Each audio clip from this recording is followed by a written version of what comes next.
अस्सलाम वालेकुम। अच्छा, आज का जो टॉपिक पढ़ेंगे वो है एक्सिलरी नर्व के बारे में। देखें, ये एक्सिलरी नर्व बहुत इम्पोर्टेंट है। इसको आप एनाटॉमी फर्स्ट ईयर एमबीबीएस में पढ़ते हैं। और एक्सिलरी नर्व क्या होता है, उसका डायग्राम क्या है और इसकी क्लिनिकली क्या मतलब क्लिनिकली इसकी इंपॉर्टेंस क्या है, वो सब कुछ यहाँ पर हम देखेंगे। देखें, एक्सिलरी नर्व कहाँ से निकलता है। सबसे पहले तो हमने आपको ब्रेकियल प्लेक्सिस करवाया था। ठीक हो गया? क्या करवाया था? Brachial plexus. ब्रेकियल प्लेक्सिस में मैं आपको बताया था कि जो एक्सिलरी नर्व है वो कहाँ से निकलता है। तो उस पर हमने देखा था कि ब्रेकियल प्लेक्सिस में कि पोस्टीरियर कॉर्ड बन रहा था। ठीक है, पोस्टीरियर कॉर्ड से निकल रहा था एक्सिलरी नर्व। कौन से कॉर्ड से? Posterior cord. ठीक हो गया? पोस्टीरियर कॉर्ड से क्या निकल रहा था? एक्सिलरी नर्व निकल रहा था। अब पोस्टीरियर कॉर्ड में जैसे ही देखें, पोस्टीरियर कॉर्ड की वैल्यू क्या थी, मतलब रूट वैल्यू। तो पोस्टीरियर कॉर्ड में रूट वैल्यू जो है वो C5 एंड C6, ये इसकी रूट वैल्यू थी। ठीक हो गया? अब जैसे ही एक्सिलरी नर्व निकलेगा इस कॉर्ड से तो इसके दो डिवीज़न होंगे। ठीक है, interior division and posterior division. ठीक हो गया? एक्सिलरी नर्व के डिवीज़न होंगे।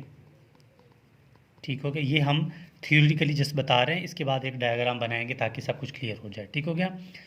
डिवीज़न क्या है इसके डिवीज़न? एक इसकी इंटीरियर डिवीज़न है और दूसरा इसकी पोस्टीरियर डिवीज़न है। ठीक हो गया? अब देखें कि आपको बस यहाँ पता चल गया कि एक्सिलरी नर्व ब्रेकियल प्लेक्सिस से निकलता है। कौन से कॉर्ड से? पोस्टीरियर कॉर्ड से। रूट वैल्यू क्या थी? C5 and C6। इसके डिवीजन कितने हैं? दो, एक एंटीरियर तो दूसरा पोस्टीरियर। अच्छा, अब इसका जो है मेन डायग्राम बनाएंगे। अब मिसाल के तौर पर ये एरिया जो है, ठीक है, ये एरिया, इससे नीचे वाला एरिया जो है वो है एक्सिलरी रीजन है। ठीक है, इससे नीचे जो क्या है? एक्सिला। मैं लिख देता हूँ एक्सिला। अब जो ये लाइन देख रहे हैं ना, इसके नीचे क्या है? नीचे एक्सिला है।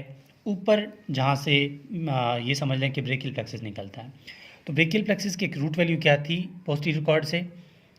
ठीक है, C5 और दूसरा क्या है? C6। ठीक हो गया?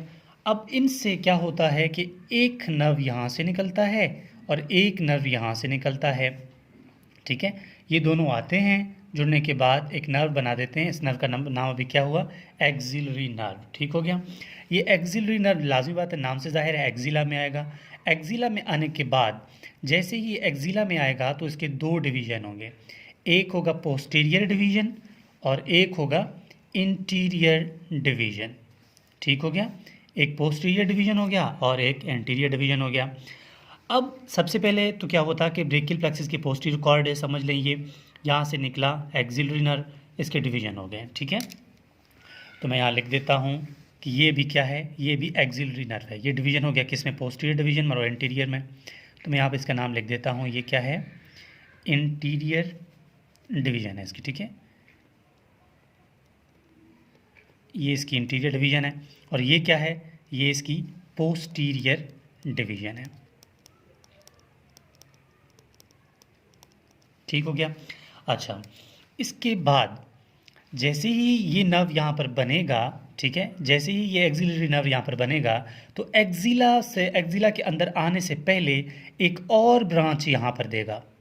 ठीक है, एक्सिला में आने से पहले एक और छोटा सा ब्रांच यहाँ पर देगा और ये ब्रांच क्या करेगा? ये ब्रांच शोल्डर जॉइंट को सप्लाई करेगा। तो इसका नाम क्या लिखेंगे कि ब्रांच फॉर शोल्डर जॉइंट। ठीक हो गया? Branch for shoulder joint. ठीक हो गया? अच्छा, शोल्डर जॉइंट को इसने ब्रांच दे दी। इसके बाद जैसे ही ये इंटीरियर डिवीजन और पोस्टीरियर डिवीजन नीचे आएंगे तो मेन काम इनका ये होगा कि यहाँ पर दो मसल्स हैं, इनको ये सप्लाई करते हैं। सबसे पहला मसल यहाँ पर है। ठीक है, सबसे पहला मसल यहाँ पर है। ये इस मसल का नाम है डेल्टाइड मसल। क्या मसल है? Deltoid, deltoid muscle. अच्छा, ये डेल्टाइड मसल वही मसल है जो कि हमारे जहाँ पर हम इंजेक्शन लगाते हैं ना, ठीक है, किसी पेशेंट को हम लोग हाथ पे इंजेक्शन लगाते हैं तो हम कहाँ पे लगाते हैं?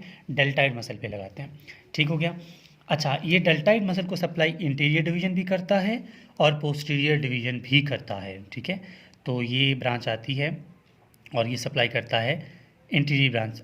ठीक है, इंटीरियर ब्रांच से एक ब्रांच निकल के डेल्टाइड मसल को सप्लाई करता है और पोस्टीरियर डिवीजन से भी एक ब्रांच आता है और वो किसको सप्लाई करता है? डेल्टाइड मसल को सप्लाई करता है। हो गया।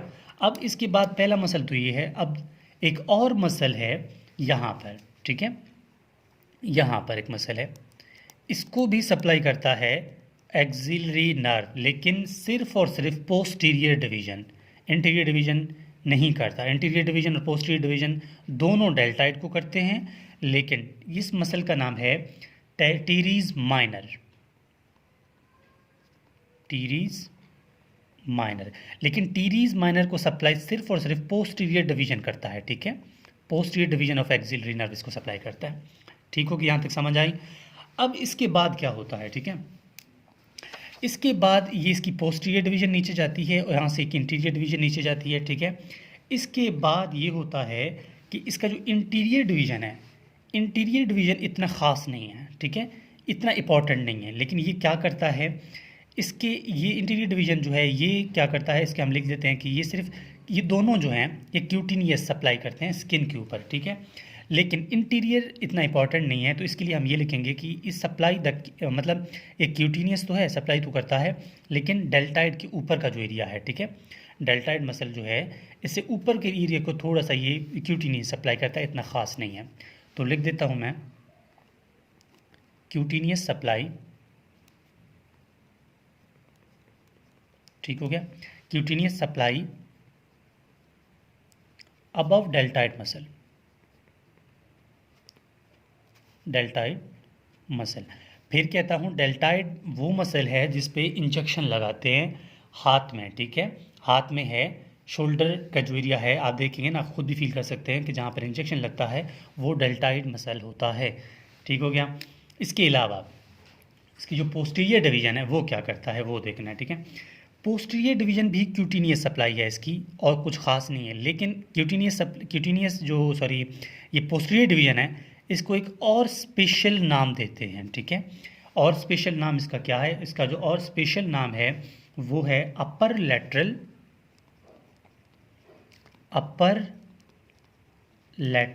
क्यूटिनियस ब्रांच ऑफ आर्म। ठीक है, पोस्टीरियर डिवीजन का एक स्पेशल नाम है अपर लैटरल क्यूटिनियस ब्रांच ऑफ आर्म्स। ठीक है, अच्छा, इसके अलावा आप ये देखें कि यहाँ पर तो दोनों ने क्यूटिनियस सप्लाई है, मतलब स्किन को सप्लाई करते हैं दोनों।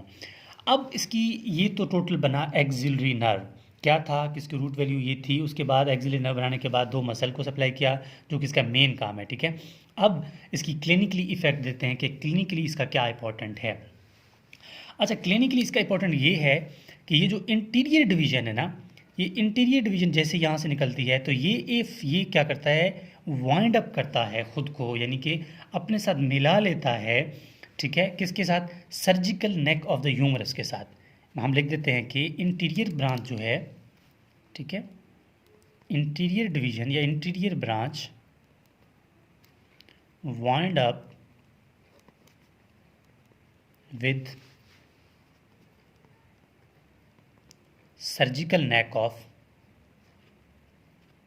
ह्यूमरस। लाजमी बात है ना कि अगर आपने ह्यूमरस पढ़ा होगा, बोन, ठीक है, ह्यूमरस आपने पढ़ा है। ठीक है, अगर मैं यहाँ पर ऐसे ही एक रफ डायग्राम समझा दूँ, ठीक है, तो ह्यूमरस में क्या होता है कि ह्यूमरस का जो ये सर्जिकल नेक है ना, इसके एरिया पे, ठीक है, ऐसे ही वाइंड अप कर लेता है खुद को, कौन? Axillary nerve. ठीक है, अगर ये डैमेज होगा, सर्जिकल नेक डैमेज होगा ह्यूमरस का, तो लाजमी बात है मसल जो डेल्टाइड है वो भी पैरालाइज होगा, क्योंकि इसको सप्लाई नहीं मिलेगा ना, इसको सप्लाई पार्शियल सप्लाई मिलेगा। क्यों? पोस्टीरियर डिवीजन से तो मतलब सप्लाई आ जाएगा, लेकिन इंटीरियर डिवीजन से नहीं होगा। अगर इंटीरियर डिवीजन से नहीं होगा तो क्या होगा, तो हमारी डेल्टाइड मसल जो है ये क्या है? एडक्टर है, एडक्टर। अब एडक्टर क्या होता है, ठीक है, आपने पढ़ा होगा कि एक होता है एबडक्टर, एक होता है एडक्टर। देखिए ना, एबडक्टर का क्या मतलब है कि एबडक्टर का मतलब है निकल, मतलब ये एक मिड लाइन है तो निकल जाना, ठीक है, एक मिड लाइन से दूर हो जाना, क्या है, एडक्टर है, सॉरी एबडक्टर है। और एडक्टर का क्या मतलब है, पास आना, ठीक है। तो ये जो डेल्टाइड मसल है ये एडक्टर है, ये पैरालाइज होगा तो एडक्शन नहीं होगी बॉडी में, ठीक है। एडक्शन नहीं होगी तो लाजिम बात है मसल में प्रॉब्लम आ जाती है, इसी की वजह से नहीं हो रही। तो ये क्लिनिकल इफेक्ट है किसका, एक्सिलरी नर्व का। तो एक दफ़ा फिर देखें कि एक्सिलरी नर्व कहाँ से शुरू होती है, ये बता दिया, रूट वैल्यू पोस्टीरियर कॉर्ड से निकलता है और इसकी शोल्डर ब्रांच पहला है, दूसरा ये डिवाइड होता है एंटीरियर और पोस्टीरियर में, और दोनों मसल को सप्लाई करते हैं, मसल के बाद इन दोनों क्यूटेनियस नर्व सप्लाई है, और इसके बाद क्या होता है कि इंटीरियर डिवीजन जो है इसका ये फॉलो करता है ख़ुद को किसके साथ, surgical neck of the humerus के साथ। अगर इसमें प्रॉब्लम आएगी surgical neck of the humerus में तो लाजिम बात है कि मसल में भी प्रॉब्लम आ सकता है। So this is whole about axillary nerve.